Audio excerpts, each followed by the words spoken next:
Yeah, John, I tell you, the Democrats are absolutely scared of their own shadow. Here we are watching Washington, D.C. with fences and razor wire all around the Capitol and our office buildings with National Guard and Capitol Police every few feet with weapons. They are scared to death that someone may hurt them. They're scared to have hearings, afraid that they may get sick. And so we're having virtual hearings. They're afraid of us as Republicans, for crying out loud. They have magnetometers around the House floor before we ever enter into it. Someone needs to remind the Democrats this is the land of the free, the home of the brave. And quite frankly, they want neither. They are continually, through their legislation, chipping away at our freedoms.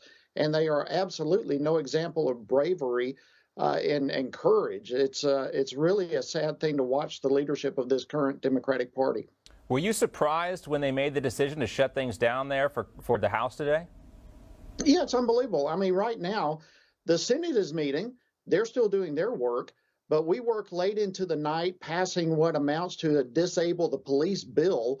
And then we get out of town again because they're scared to death that someone may hurt them.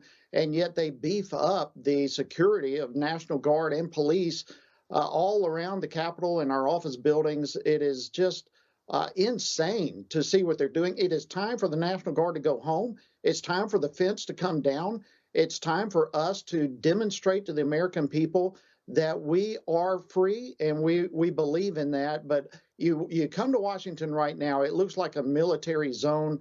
It is anything but a symbol of freedom, and 100% of the reason for this is the Democrats.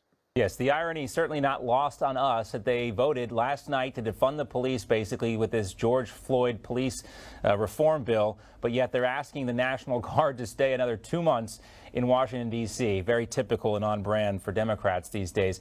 Now, it also seems like our troops are being used as political pawns. We see how they're treated. Some of these National Guard members say they would rather be deployed to a foreign country. We've seen metal shavings in their food. They're served undercooked food. Why aren't more people standing up for these folks? Well, I tell you, there's a group of us who are standing up for them. We're trying to get together next week to feed them and to do what we can to treat them properly. But it is totally disrespectful the way Nancy Pelosi has used them for nothing other than photo ops, but actually treats them as you described, just as pawns for political purposes. Again, it's time for the National Guard to go home. They are not needed. We are safe. We are prepared to do our business. The Senate is demonstrating that even today, while the House of Representatives, under the leadership of Nancy Pelosi, tucks her tails and run out of town, while at the same time beefing up security. It's just absolute insanity and the height of hypocrisy.